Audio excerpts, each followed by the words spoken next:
Parang live yun o tape ba yun? Actually, combined. Babalikan po natin ang nangyari kahapon sa Day 5 ng ating impeachment trial. Kasama siyempre ang ating past president ng Philippine Bar Association, chairman ng Movement Against Disinformation at ang ating SME. Para nga po dito sa usapin na ito, ang ating si Attorney Rico Domingo joining us this morning. Attorney, good morning. Peter at Rica ito. Good morning, Rika and Peter. Hi, At sa Attorney. mga nakikinig sa atin at nanonood. Thank you for joining us once again. Nakatulog ba kayo ng Ayan nga. mahusay kagabi? Meron akong lecture sa bar sa New Uy. York, no? Alas 3 ng umaga. Anyway, that's not the point. I'm Yeah. happy to be here. I'm happy to be here. Opo, talaga naman hanggang New York. Kaya nga, nagle-lecture. Yeah, well, it's up to you. New York? New York. Pakantahin Teka nga muna. natin si Attorney Teka Rico. teka muna, Peter. Kakanta raw kayo ni Danny ng New York. Sabi ko isama natin si Attorney Rico Oo, kasi I'm 3 sure. days a week natin siya kasama dito, di ba? Tsaka baritone si Attorney Oo. Rico. Attorney Rico, we would love to have you kapag meron pong pag merong pagkakataon at may nag-back out. Sa inyo. Dapat may Scott Moe tayo. Ayan, okay, let's talk about what happened yesterday, And we were just discussing kahapon po, if you remember, yung what if the impeachment fatigue sets in and as a result, hindi ko na alam kung as a result, pero by some coincidence, pinag-usapan nga po 'yun kahapon by way of i-withdraw or hindi na pauupuin yung pong dalawang witness supposedly ng prosecution. Doon po na tayong mag-concentrate. What do you think and how do you feel that contributes towards shortening the impeachment trial period? A few minutes ago narinig ko ang footage ng isang private prosecutor, no? Na hindi lang isa ang kanilang i-withdraw as witness. Kasama po doon ng isa pang witness, yung isang, I think, either Mikhail Flores or another, Belinda Bello. Opo. Yun po I-withdraw yung na nga din po pangalawa. nila. Opo. Oo. So dalawa na yan. So in other words, in keeping with what your question is, Peter, would be that would somehow remove additional minutes or hours sa prosecution's presentation of evidence, no? So malaking bagay 'yon because lalo na kung ipe-present mo pa si Attorney Lopez, no? Malaking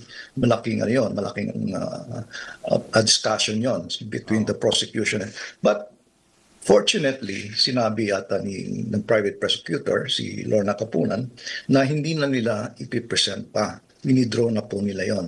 Kasama ang kanilang si Belinda Bello. So that will somehow address the concerns of some people, particularly the Senate judges na you have just mentioned, as well as the people at large, na napakaraming mga testigo, napakahaba, masyadong technical, at the listening power of the media, the people at large would be very, very short, no? Yeah. Kaya ang dapat gawin talaga to streamline all the presentations, both the prosecution at defense. As I mentioned earlier, the Senate President can again call both parties and try to find out how they can expedite and abbreviate the proceedings such that many of the documentary evidence as well as the testimonial evidence can be shortened. Para may stipulations po yun. Para matapos po natin to, sabi nga ni private prosecutor Lorna, baka hanggang sa Valentine's Day meron pa kung hindi tayo maging conscious about the length of the trial itself. Sa litigation po, and I'm sure you're very much aware of this, kung habang tumatagal, hindi po ba on moto proprio, sabi nga nila, maintindihan na rin at mararamdaman na rin ng both prosecution and defense na this is becoming so long already na mukhang dapat na talagang tapusin. In other words, meron po bang natural sense yung mga abogado na pare, sobra na to, or talagang matibay talaga? I'd like to, mahirap sabihin na yun, Peter, kasi depende yan sa kaso. Merong mga kaso, 15 years nandun pa sa Supreme Court. Aha. Meron kasi maraming layers yan no? May appeal period pa yan. That's why that is being addressed by the current Chief Justice in his when he assumed office. He was very firm in saying that we should really re-examine the different stages of the trial such that we can come up with a very expeditious and speedy trial. At malaking ang ginawa ng Chief Justice under his watch. Maraming mga importanteng bagay, lalo na mga rules of court, pina-review niya yung lahat yun, criminal, civil, as well as the rules on evidence, at pinakita nila kung ano ang areas na merong dapat baguhin para to speed up the trial and the proceedings. At napakaganda ng ginagawa ng Chief Justice ngayon. Ang point lang dito is that we are bound by sabi nga ng isang batikan na columnist sa isang broadsheet, no? Naging masyadong nakatuon tayo sa technicalities and rules of evidence, no? Hindi natin mawala yun because this is actually an impeachment trial. Although of course I have to comment on that because sinabi niya binaro natin sa US at saka sa US ang Senate ang tumitingin sa presidente. At sinabi rin diyan ng Chief Justice daw ng Supreme Court ang Vice President. Hindi tama 'yon. Because sa Amerika, under the Constitution, ang nagpe-preside both presidential and vice presidential impeachment trials ang Chief Justice. Okay. So both the president. Iba yan. Sa atin dito, Senate President and Vice President. No? Correct. You know why? Kasi when you elect the president, kasama may vice president. Di ba? Mm-hmm. So isa lang ang election doon. So yung dalawang yon ay tinatry ng Senate. Yun. Hindi ng Chief Justice, hindi ang Senate. So the top two officials sa US, Chief Yes, Justice yan. And Vice President. Okay. Attorney, let's go to the specifics of what happened po yesterday. No? Medyo talagang hinimay po ng prosecution at ng defense yung grave threats, inciting to sedition, tsaka betrayal of public trust. Simulan po natin dun sa grave threats. Sinabi po ng defense na wala talagang grave threats ang nangyari dahil yung utterance ng Vice Presidente ay hindi naman personal niyang sinabi kay President Bongbong sa kanyang asawa at kay Speaker of the House Martin Romualdez, kundi sa isang online Zoom meeting lamang. Sa ating konstitusyon, ito po ba ay papasa, Attorney? Well, you have to look at the entire testimonial presentation. No? At kakahapon, pinag-usapan natin ito, Rica, no? Pinagtahi-tahi niya yun So you have to put them together. Do not isolate one aspect of the footages and remove the evaluation and not consider the other aspects.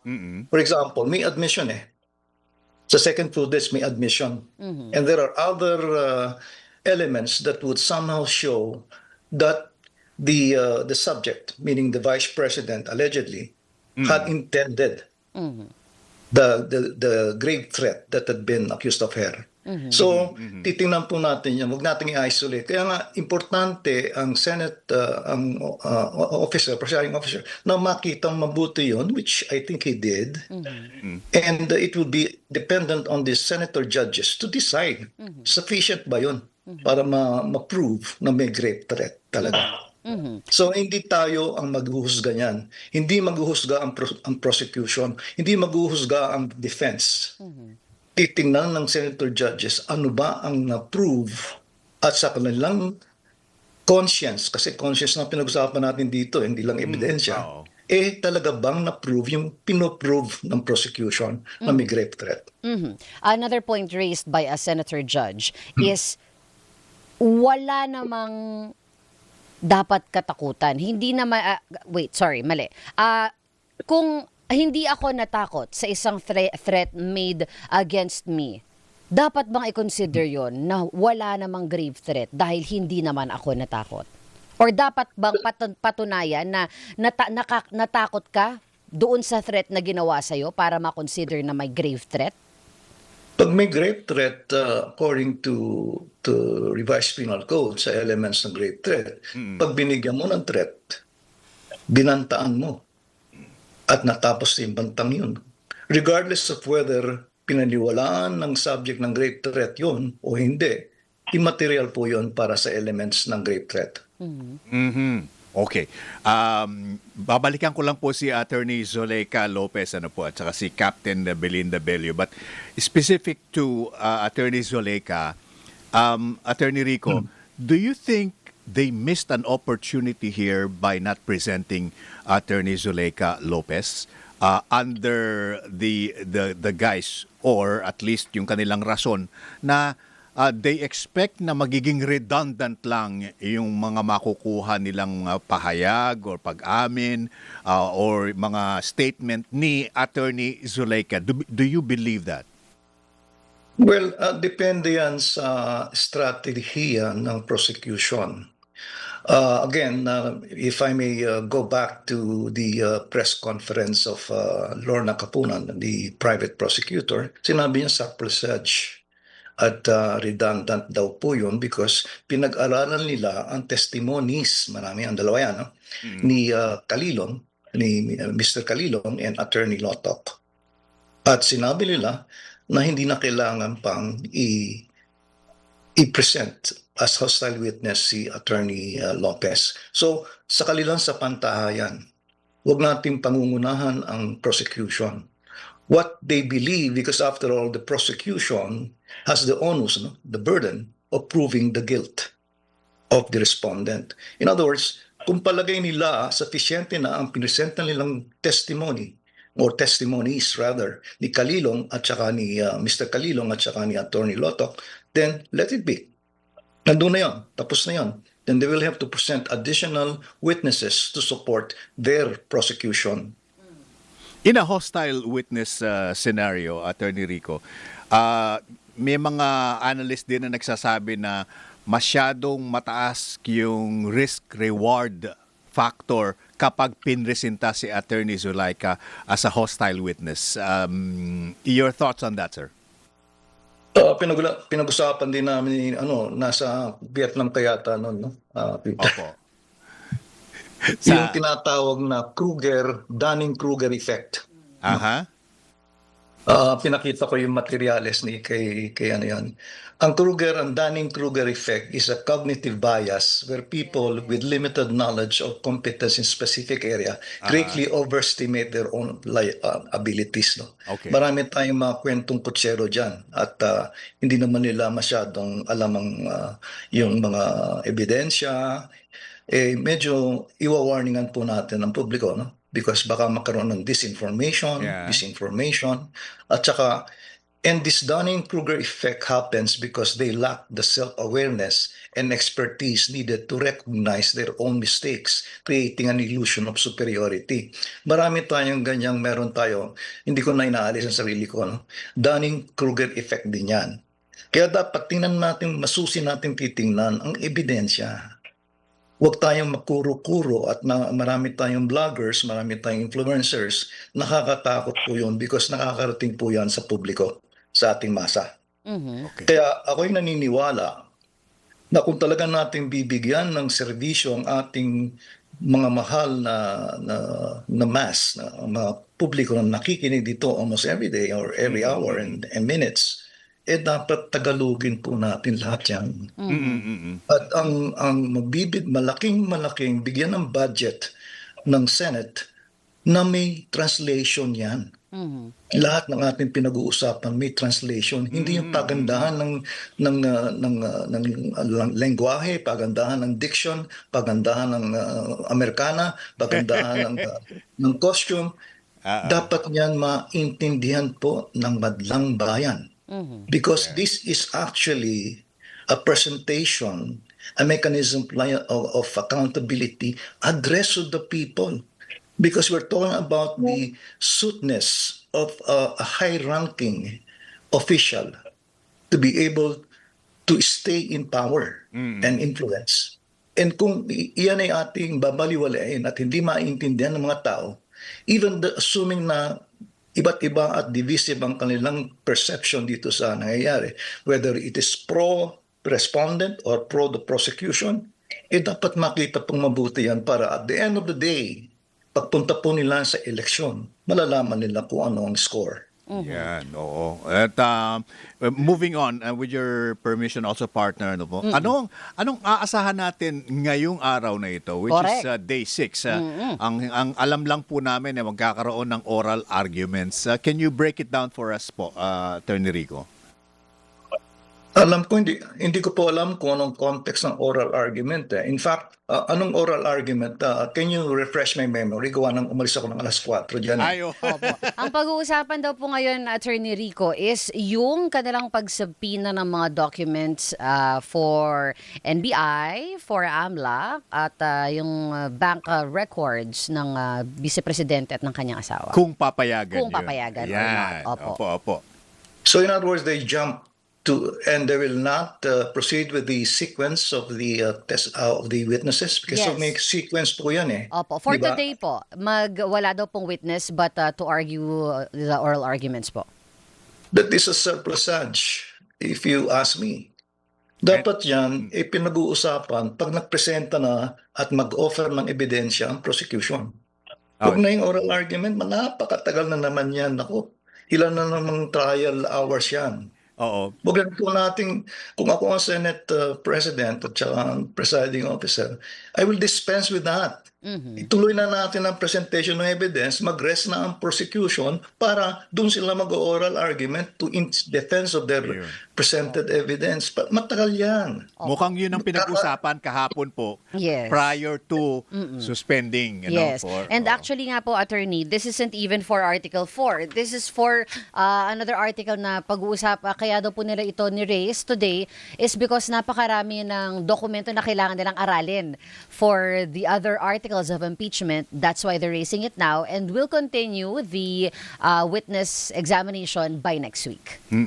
Ang sequence po dito, if we follow the pre-trial order, page something, ang sequence po nito ay Article 4, Article 1, Article 3, Article 2. Ang Article 2, 31 trial days po ang binibigay sa Article 1. Sa Article 3, 8 trial dates.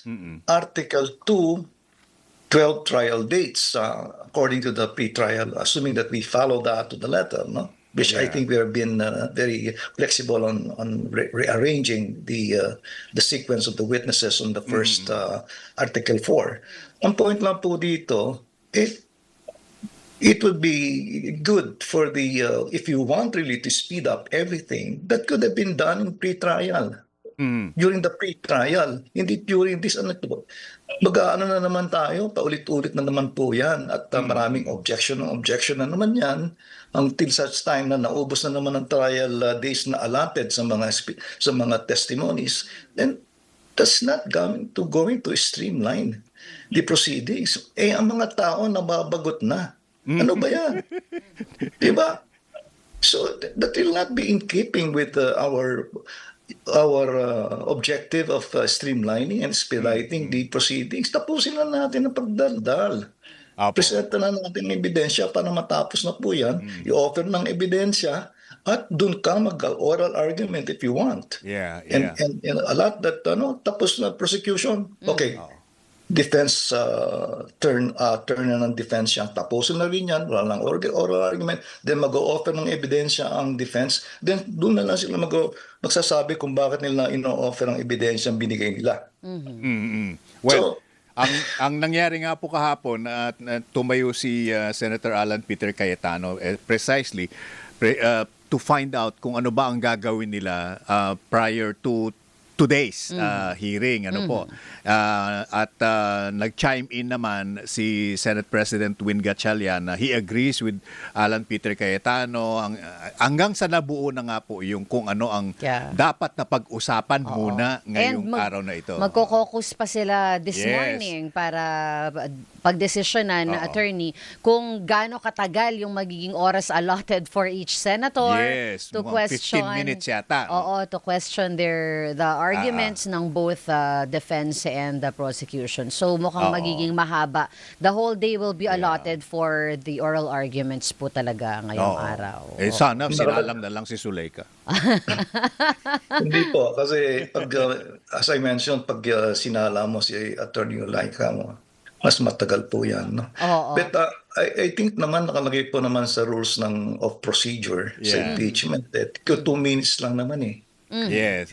Masyadong liberal naman yata ang ating honorable presiding officer na tinitimpla niya. No? For example, may tanong ng isang senator judge minsan 10 minuto, 5 minuto. So dapat strict na tayo doon para sabihin natin, okay, I heard your point, then next. Order. Diba? Sabi nga ni Tony Velasquez, no? Order. So, ruling. So, tingnan po natin ganon. Sana ganon para mabilis. No? Hindi na puro kwentuhan. Kasi nandiyan naman po sa rules of procedure yon. Attorney Rico, singit ko lang po ito with your indulgence. Sure. Dahil halimbawa lang na talagang, tapos na tayo sa, sa Article 4, hindi ibig sabihin magbobotohan na sila sa guilty or not guilty. Hindi pa, no? Pinakahuling, yun? Article 2. Matapos nila Article 1, Article 3, Article 2. Tsaka pa lang magbobotohan per article. Saan lang doon tayo hahantong na i-decide natin yung pending issue as to whether it is 2/3 of the 16, 2/3 of the 24, or 16 to convict. Ang dami naman pala natin pagdedesisyonan pa sa Marami pa. Nasa second witness pa lang tayo po. Okay. Si Juan de la Cruz at si Juana de la Cruz, nabubulag na sa tingin sa video. Abang na tayo. In the meantime, tumataas ang presyo ng petrolyo. Ang tumataas din ang presyo ng mga abogado. Ayan. At saka ang alta presyon tumataas. Totoo yan. Attorney Rico, salamat po and we'll see you again later. Okay. Thank you, Attorney. Thank you so much as always. Opo. Ang Salamat. Thank you. Past President ng Philippine Bar Association at Chairman ng Movement Against Disinformation, OMAD, si Attorney Rico Domingo. Tayo po ay magbe-break lamang. So ordered. Ang oras natin. Alas 9.